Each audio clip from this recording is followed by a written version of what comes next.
एक तो interior ministry ने कल इस्लामाबाद हाई कोर्ट को बताया है कि ये नेशनल सिक्योरिटी थ्रेट है, जो एक्स वेबसाइट है या जो सोशल मीडिया प्लेटफॉर्म है। अब से 6 घंटे पहले इस वेबसाइट को, इस एप्लीकेशन को वजीर आजम पाकिस्तान ने भी इस्तेमाल किया है, जिसमें उन्होंने ट्वीट किया था 4 अप्रैल के हवाले से जुल्फिकार अली भुट्टो के कत्ल के जो फांसी का केस था उस हवाले से। तो यानी कि क्या उन्होंने कोई नेशनल सिक्योरिटी थ्रेट में इजाफा कर दिया है ये पोस्ट करके? और पहले तो सवाल ये बनता है कि क्या वो भी गैर कानूनी तरीके से, मतलब मुल्क का वजीर आजम इस पर गैर कानूनी तरीके से इस्तेमाल कर रहा है एक्स, क्योंकि अब तो ये ऑफिशियली कह दिया गया है ना कि उसको हमने बंद कर दिया है। तो वीपीएन इस्तेमाल करके शहबाज शरीफ साहब इस्तेमाल कर रहे हैं, तो कौम को क्या आप क्या मैसेज दे रहे हैं? आप कौम को ये कह रहे हैं कि हमने ऑफिशियली बंद किया हुआ है, लेकिन जिसके पास वीपीएन की सहूलत है, जिसके पास इतनी अकल है, वो वीपीएन लगाए और मेरी तरह वो इस्तेमाल करना शुरू कर दे एक्स। मतलब ये मैसेजिंग हम दे रहे हैं। मेरे ख्याल से हम दो एक्सट्रीम्स के बीच में फंस जाते हैं। एक तरफ जब आपने बंद करना होता है तो आप उसको नेशनल सिक्योरिटी थ्रेट करार दे देंगे और उसके हवाले से कोई एविडेंस भी नहीं देंगे।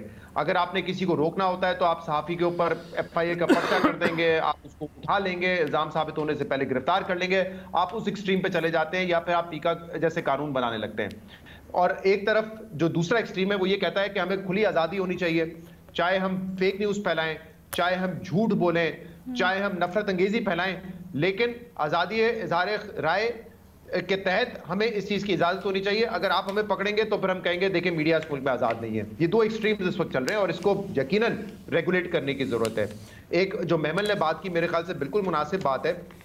अब क्योंकि देखिए सोशल मीडिया पे कुछ लोग तो जो जर्नलिस्ट नहीं हैं, उनके 100, 200, 1000, 2000 या ट्रोल्स भी हैं, कुछ हजार फॉलोवर हैं, वो अगर फेक न्यूज फैलाते हैं तो उसके लिए तो आपको लेजिस्लेशन करनी पड़ेगी। लेकिन जो सहाफी जब फेक न्यूज फैलाते हैं तो उसकी मेरे ख्याल से अकाउंटेबिलिटी हमें खुद करनी पड़ेगी। कहीं ना कहीं इसको इनिशिएट करना पड़ेगा। जो मुख्तलिफ फोरम्स हैं वो ठीक है रिकमेंडेशन दे देते हैं, वो तजावीज़ दे देते हैं, लेकिन अब उनको भी जैसे मेमन ने कहा कि कोई काउंसिल ऑफ कॉमन कंप्लेंट्स बना के उनको कंप्लेंट्स लेके सुनना चाहिए, इस चीज़ को एड्रेस करना चाहिए।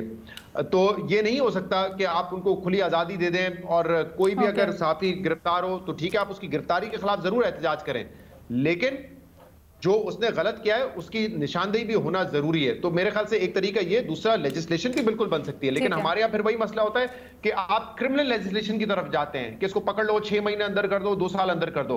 आप सिविल लॉज बनाएं। ऑफकॉम वगैरह की मिसाल हमारे सामने, पाकिस्तान में कितने सारे चैनल्स हैं जिनके ऊपर हर्जाना हुआ है, हर्जाना पे करना पड़ा है।